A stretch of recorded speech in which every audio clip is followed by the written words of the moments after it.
Boa tarde, está começando o Jornal Global News dessa semana. Seja muito bem-vindo ao nosso jornal. Vamos falar dos acontecimentos em Poções, na Bahia, Brasil e no mundo. Venha ver os destaques de hoje. Após detetização, 21 crianças passam mal em escola. A Bahia entra no ranking das cidades mais frias do Brasil. Fake News fez Justiça Eleitoral publicar sentença contra a rede influência. Tudo isso e muito mais você confere agora no Global News.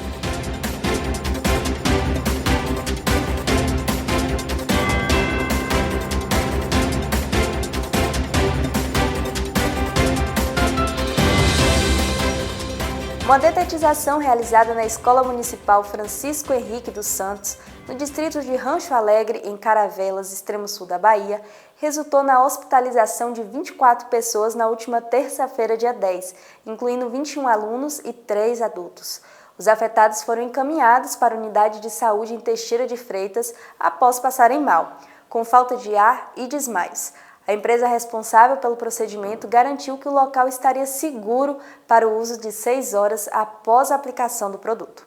Van que transportava passageiros de Mutuípe para exames em Salvador deixa um saldo de 4 mortos. Aconteceu na BR-324, rodovia que liga a Feira de Santana a Salvador, quando por motivos ainda não esclarecidos a van veio a colidir no fundo de uma carreta.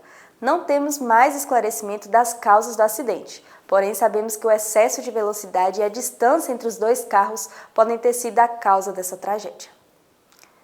O bodybuilder da Belarus, que comia 16.500 calorias diárias, morre aos 36 anos após uma parada cardíaca. Ilya Golin morreu aos 36 anos. A notícia confirmada pela mídia local foi anunciada por Ana, sua esposa. Segundo o canal de notícias, o atleta teve uma parada cardíaca na manhã do dia 6. Ele foi levado de helicóptero ao hospital e os médicos conseguiram ressuscitá-lo. Porém, 2 dias depois, a morte cerebral foi decretada. Fujimori foi uma figura controversa na política peruana. Deu alto golpe de Estado durante sua presidência, entre 1990 e 2000. E anos depois foi condenado por crimes contra os direitos humanos. Ele foi libertado da prisão em 2023. O ex-presidente morreu na quarta-feira, dia 11, com 86 anos e lutava contra um câncer na língua. A causa da morte do político não tinha sido divulgada até a última atualização dessa reportagem. Horas antes da confirmação da morte, o médico pessoal do ex-presidente, Alejandro Aguinaga, disse aos repórteres que Fujimori estava lutando pela vida e pediu que respeitasse a privacidade da família. Deolane Bezerra tem novo pedido de habeas corpus negado. A decisão aponta falta de cuidado com a filha. A influenciadora é investigada em operação contra a lavagem de dinheiro e jogos ilegais. A empresária, que teve uma prisão domiciliar revogada após descumprir medidas cautelares, está detida em presídio de Buíque, no Agreste pernambucano.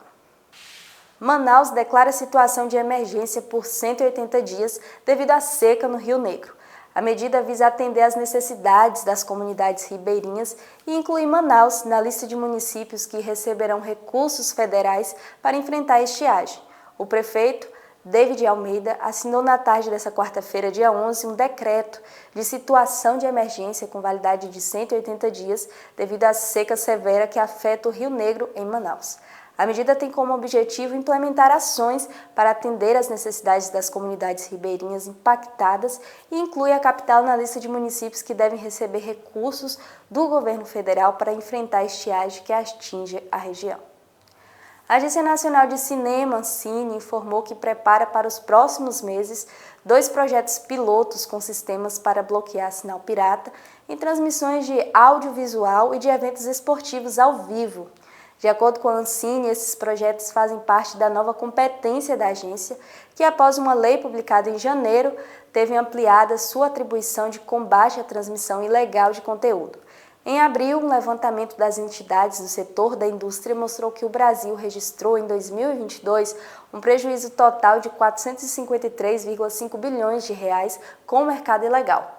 O estudo, chamado Brasil Ilegal em Números, foi produzido pela Confederação Nacional da Indústria e pelas Federações Estaduais das Indústrias de São Paulo, Fiesp, e do Rio de Janeiro, Firjan.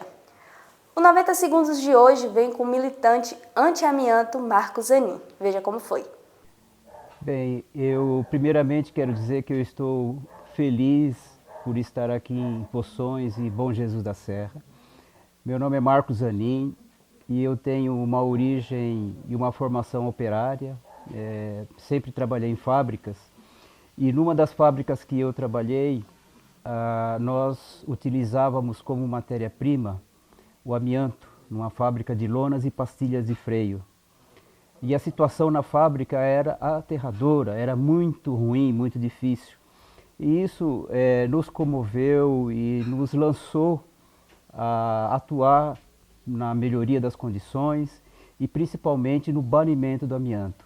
Nós tínhamos um grupo de fábrica, um coletivo que lutava contra a utilização do amianto e em favor das vítimas, né? Os trabalhadores, trabalhadoras que atuavam naquela fábrica.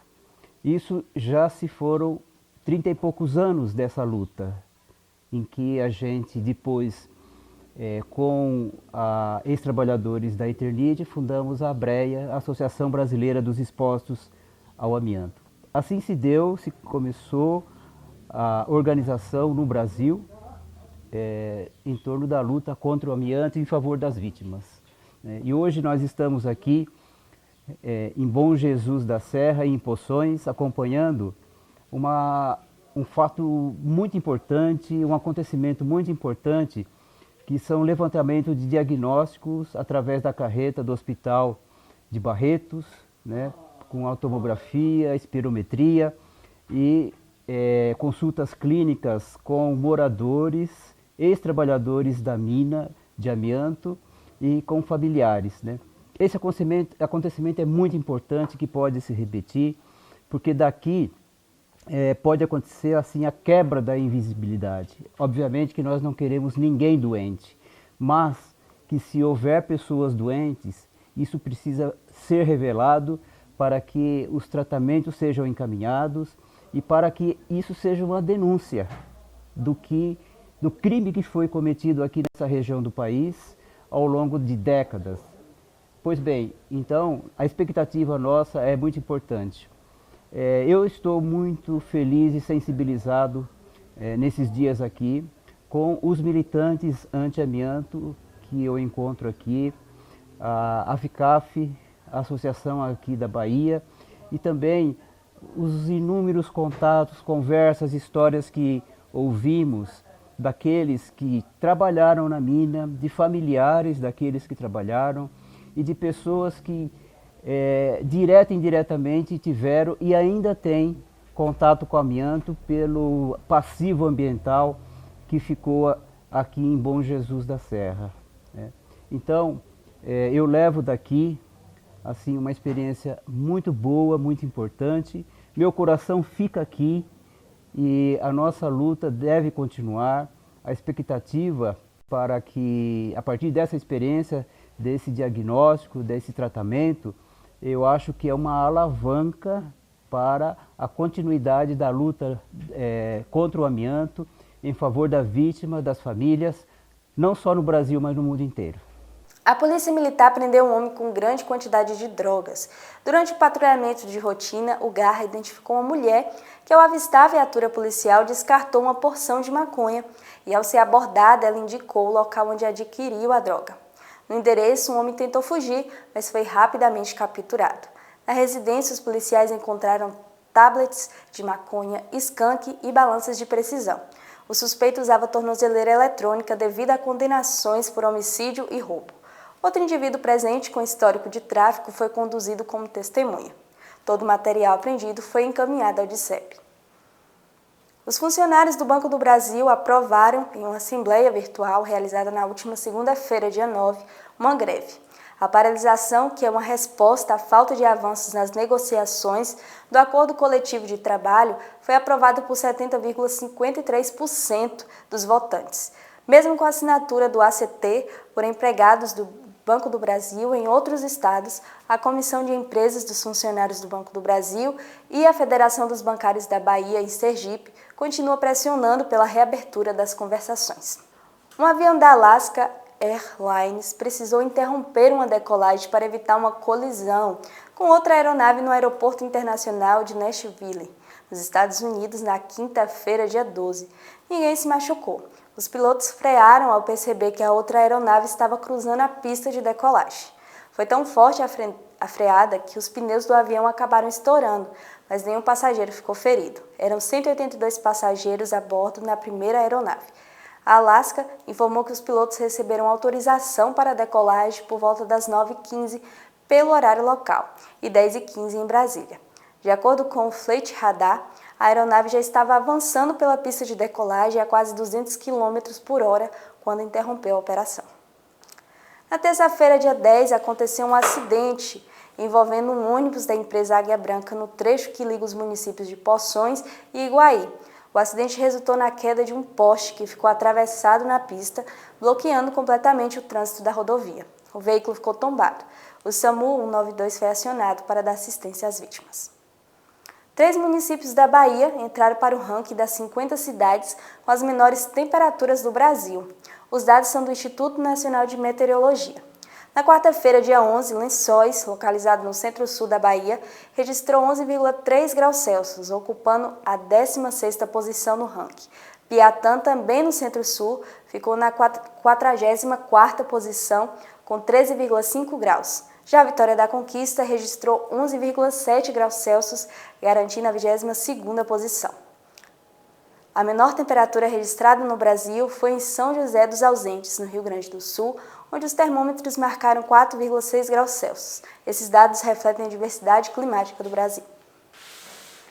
Em Poções, a rede influencer, conhecida como uma página de informações e entretenimento da cidade, foi processada por vincular fake news.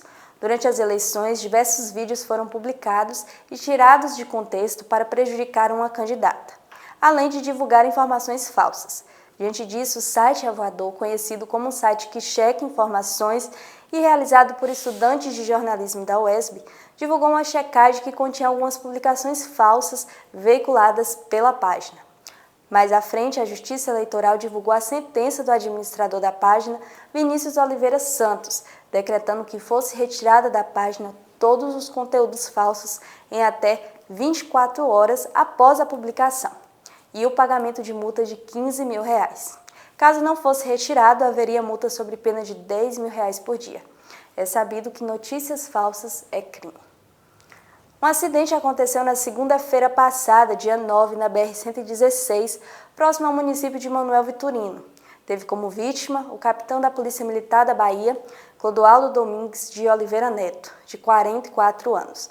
O policial atuava na 79ª Companhia Independente de Polícia Militar em Poções.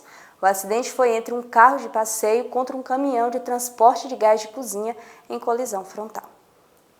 O Jornal Global News fica por aqui. Te vejo na próxima semana nesse mesmo horário. Até lá!